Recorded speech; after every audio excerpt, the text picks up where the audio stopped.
Smell that? That is a beer-battered fish fry with homemade slaw. Here we go. Alright, first things first, you're gonna want the big bowl. Alright, we're gonna come over here. So,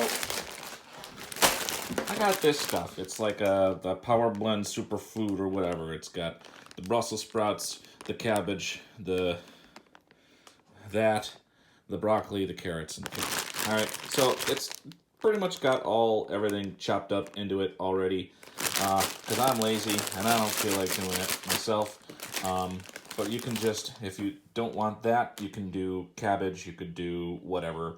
But I liked how this turned out last time, so that's what we're going to use. I'm going to open this up with the second one and put it in the bowl.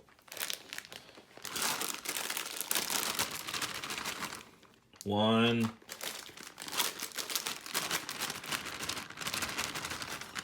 Two. Oh, jeez. Listen, it's impossible to make this without making a terrible mess. You're going to get lettuce and everything all over the place. Just be ready for it. So next, we're going to do the mayonnaise. I have a little bit left in this jar, so I'm going to finish it up, and then I got the good stuff. Oh, jeez. So you're going to ask me how much to put in there. I don't know. You're going to just plop it in and err on the side of too little at first, because you can always add more later, but you can't take it out. So we finished off this jar just about almost. Oh, geez. Oh, God, now I got stuff on it. So I've plopped in my mayonnaise. I'm starting with, let's see, I'm thinking that's probably about a cup, maybe a cup and a half of mayonnaise. And each of those bags of cabbage were 10 ounces. So I don't know what that maths out to be. So next, what I'm going to do is take a little bit of this here, good stuff, Weber's horseradish mustard, which if you're from Buffalo, you know what this stuff is. If not, last time I didn't have this on hand, so I actually just used some mustard powder. We're not going to do a ton of this, so I'm thinking like probably about a tablespoon to start. Like I said, we can always add more later, but you can't take it out. Next, we're going to go for some minced garlic. Again, if you have fresh garlic and you want to mix up some fresh garlic, do that. That sounds great. But we're just going to sprinkle. We like garlic, so we're going to put a little bit on there. I can't close it with one hand. Got it.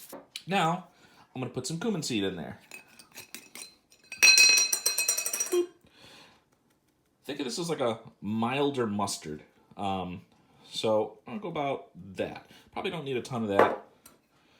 Maybe like half a teaspoon-ish. I probably put more than that in. Don't listen to me. I don't know what I'm doing. And then here's what I really like. Also happens to be my favorite insult for people. Now this, I like to pile on. Put a lot of this on. Don't be shy. Don't be shy.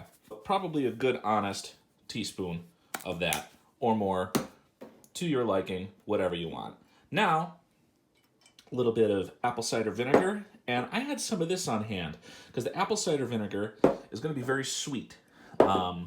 So a salad vinegar, or just like a white vinegar, if you dare, maybe a balsamic, would cut that sweetness of the apple cider a little bit. So we're just going to get a pretty good coating on there. Think of it like dressing a salad. So about the same amount that you would do there. The vinegar, obviously, is going to give us our tang, and it's going to cut the mayonnaise so that we have a proper dressing. Now, we just stir it up. Now, if you want to be like me and struggle, you could keep using the spoon, or what would make this a whole lot easier, and what I should have thought of before, is if you have tongs, salad tongs. Especially this being a one-handed operation, would make this a lot easier. And I can already tell that with the 2 packages of cabbage, I need more mayo in here. So I'm going to do that and then mix it up and show you what it looks like. So we've got this mixed up. I put some more pretty much of everything in there. Put some more dill in there, some more mustard. I actually used a mustard powder this time. And you know what I forgot? Because I'm that salt and pepper, guys. Get some salt, get some cracked pepper, and do it up. And again, do it to your taste. If you want it salty, do salt. I can't do this with one hand.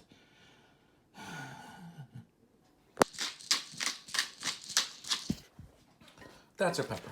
All right, now we're gonna give this a good solid mix again without dropping everything all over the place, because if I drop it, that's who's getting it. All right, and with that, we have a nice cabbage broccoli slaw. Give it a taste. Oh yeah, a little bit more salt. And guys, this is so easy. Again, put minimal ingredients in it to start, and then just add more if you feel that it needs it. This stuff is good as a side, like we're gonna have later with our fish fry, or it's good on a sandwich. It is good on a hot dog. Play around. Or just dip a fork in it and chow down. Simple, easy thing to make, and I think you're gonna like it a lot. Excuse me. I sneezed that way. I didn't sneeze that way. Just so you know. So now you can just cover this bowl and tuck it in the fridge, or condense it into a smaller bowl. That's probably what I'm going to do. But you can eat it right away and get that crispness from the cabbage, or tuck it in the fridge, let everything marinate a little bit, and it'll be just as good later on. That's what we're going to do. Okay, so I have a big old Dutch oven pan. I got it lit to like a medium, and I'm going to dump in some oil here, probably about a 1/4 inch or so. We want to be able to, I'll go a little bit more, why not?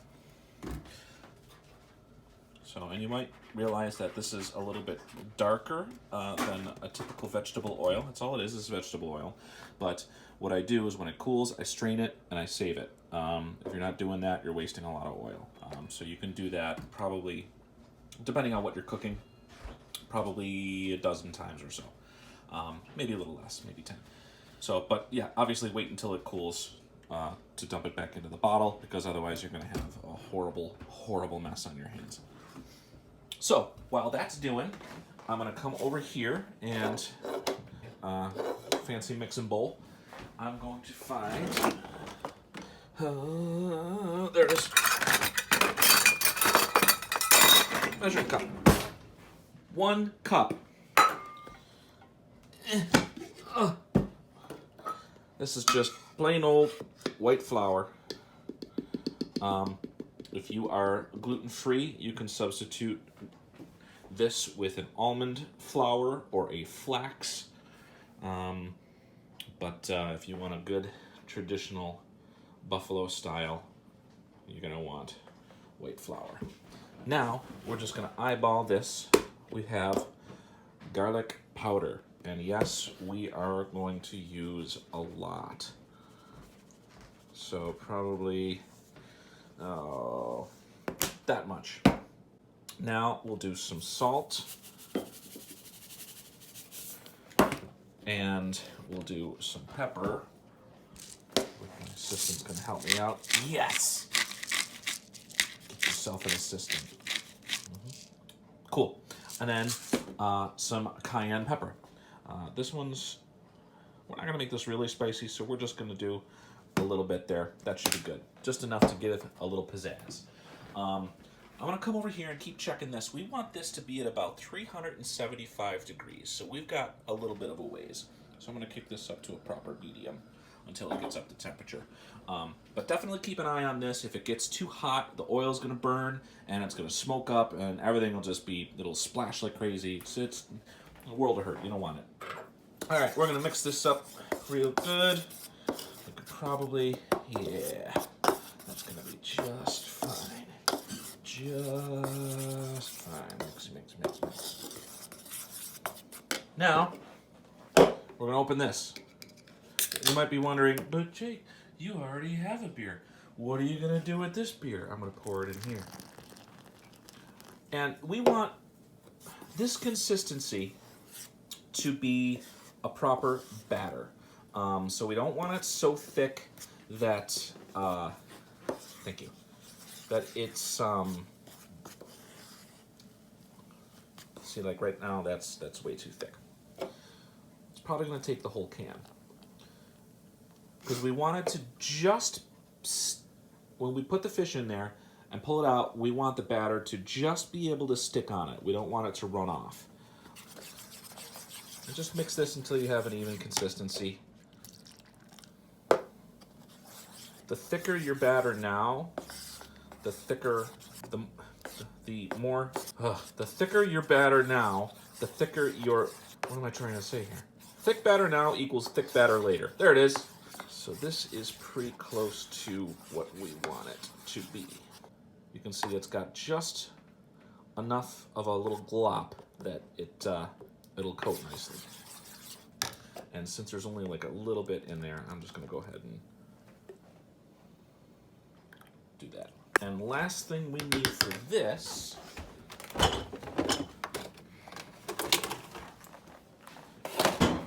is a single egg.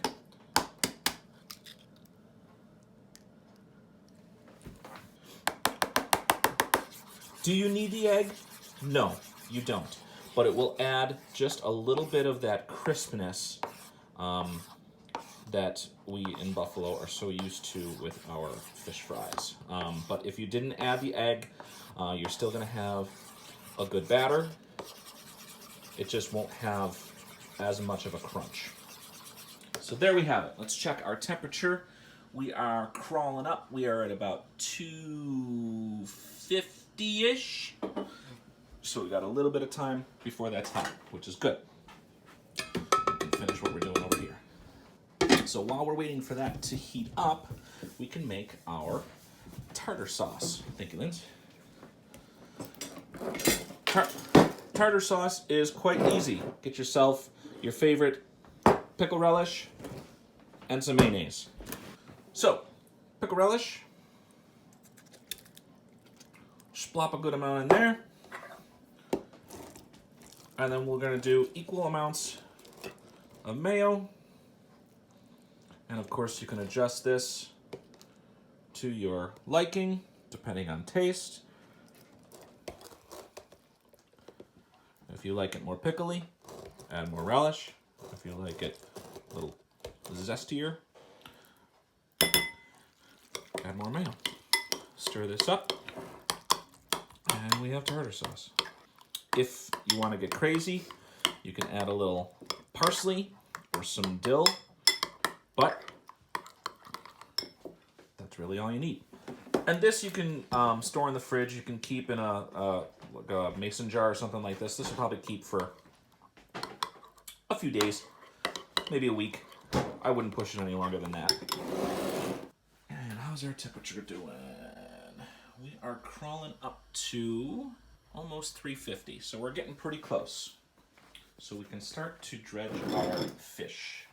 Okay, our temperature is pretty close to 375, close enough that I'm gonna go for it. What we have here is two different kinds of fish. For a buffalo fish fry, you can use any kind of white fish. Typically, in buffalo, it's either haddock or cod. But it's not unusual if you're doing it at home. I've got some tilapia, and I actually have some rockfish underneath it, which I've never had, so we're going to try that out. And to do this, we're just going to dip this in, get a good coating on it. And what will help with this, help the batter to stick, is if you pat your fish dry beforehand, which I forgot to do, but that's okay. So see how this is dripping off? This batter might be a little bit thin. If you add a little bit more flour to it, that'll thicken it right up. But for what we're doing, I think we're gonna be okay. Get a good coating. And put it right in there, carefully. And we're going to cook this until it's a good golden brown. Our temperature's creeping up. The fish is going to cool it off, so I'm not going to turn it down quite yet because it's creeping up to 400. And we definitely don't want it to push past that.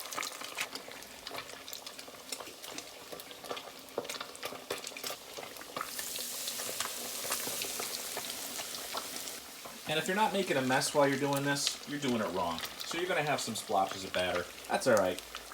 Stamp rag, that'll wipe right up.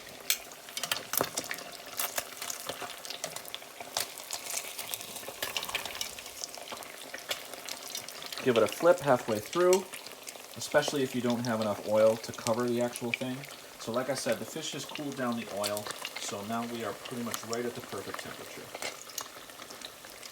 But again, just keep an eye on that. You don't want to get any higher than 400, because otherwise the oil will splash and it'll burn, and it'll just give you a headache all the way around. And that's about the golden brown that we're hoping for. Now, if you have a deep fryer, a nice little trick to know when it's done is when the fish floats evenly at the top of the oil. That will tell you that it is cooked all the way through.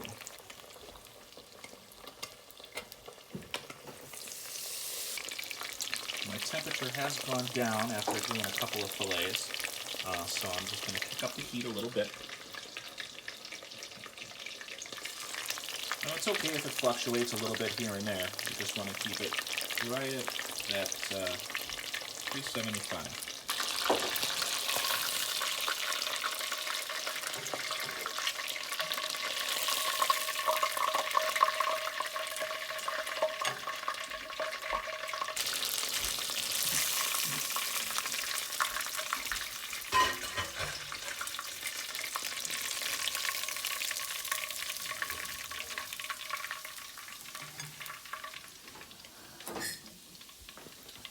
Let that cool. All right, so now we have our fried fish cutlets, and if you like, get some fresh lemon, go right over the top of all of it, just like that.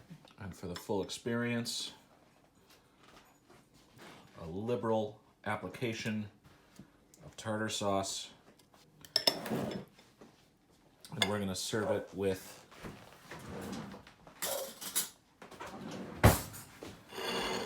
slaw that we made earlier. That's just been marinating in the fridge for a few hours. Make sure there's enough room on the plate. And we have ourselves a proper fish fry. And that is it. Beer-battered fish, homemade slaw, and one happy Jake.